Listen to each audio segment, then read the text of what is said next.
ini gitu. Jadi kalau di dunia praktek itu tuh pertemuan kedua. Jadi kalau pertemuan pertama itu kan di klien itu kan cerita yang dengar cerita gitu. Terus pertemuan ketiga. Pertemuan pertama itu kan kalian datang ke klien, dengerin curhat klien gitu. Itu di studio ini KAK. Itu kan curhatan klien sebenarnya. KAK itu kan curhatan klien kalau di dunia nyata. Gitu. Mau saya pengennya ini. Anak saya 2, istri saya galak, misalnya kayak gitu kan. Harus ngapain gitu, misalnya kayak gitu. Nah, setelah kalian tuh dapat kakak, terus kalian lihat, kalian pulang gitu, terus kalian lihat saya, terus kalian mikir ide gitu kan. Terus pertemuan kedua gitu kan, Pak saya tuh punya ide kayak gini, saya punya konsep nih harus kayak gini. Ini ruangan bapak itu harusnya tinggi gitu, biar udaranya gitu, sirkulasinya itu harus menerus gitu, terus ruangnya tidak ada sekat biar kelihatan luas kayak gitu. Itu konsep-konsep yang kalian tawarkan di pertemuan kedua gitu kan, kalau di dunia nyata gitu kan. Kalau di sini itu masuk ke fase kedua di konsep dan programming gitu.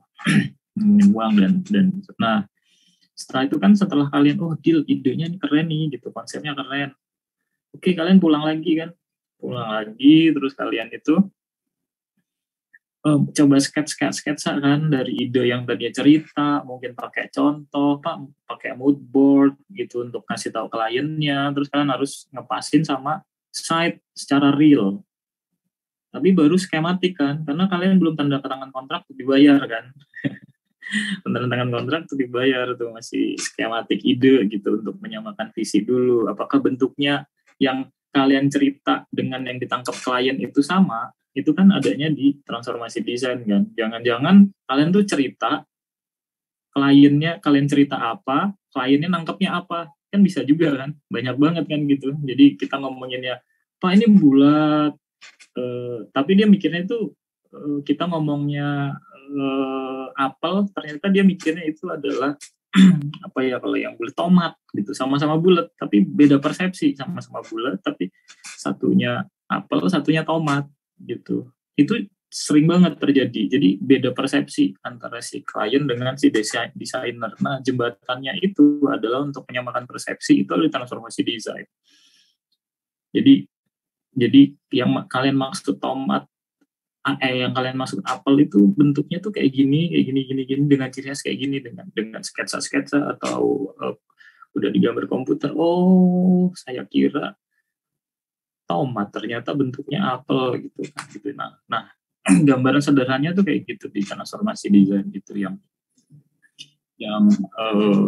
apa namanya akan kita laluin cara thinkingnya gitu. Nah saya coba untuk bercerita apa sih yang harus kalian lakuin pertama gitu untuk membuat transformasi desain gitu. Pertama, saran saya jangan ke komputer.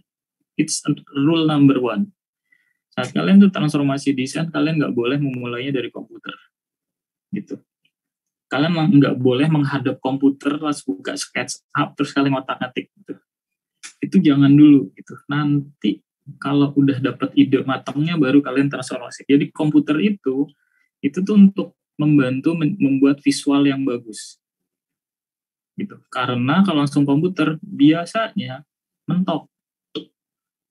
Biasanya itu nggak ngerasain, kita nggak bisa feeling touch ke setiap goresan gitu. Karena kita butuh, kalau saya ngomong itu kalau agak romantis gitu tuh, perlu memasukkan emosi apa yang kita pengenin ke dalam coretan kita, itu cuma bisa pakai coretan, nggak bisa langsung komputer gitu. Komputer tuh flat aja gitu. Nah coba itu rule pertama itu jangan langsung ke komputer, buat coretan-coretan dulu, coret sedemikian rupa apa yang ada di kepala kalian tuh wajib harus bisa tergambarkan di coretan kalian gitu. Itu untuk ngelatih bagaimana tadi masalahnya, Pak saya tuh punya ide tapi saya nggak tahu cara ngeluarinnya gitu. Saya punya ide tapi saya nggak tahu cara gambarnya, saya punya ide tapi nggak tahu cara visualisasinya. Nah Itu tipsnya. Jadi jangan pakai komputer, terus kalian harus bisa mensketsa atau menggambar apa yang ada di kepala kalian tuh wajib sama sampai kalian tuh puas. Oh iya ini yang ada di kepala saya gitu. Itu wajib. Karena tanpa itu kalian akan miss terus gitu.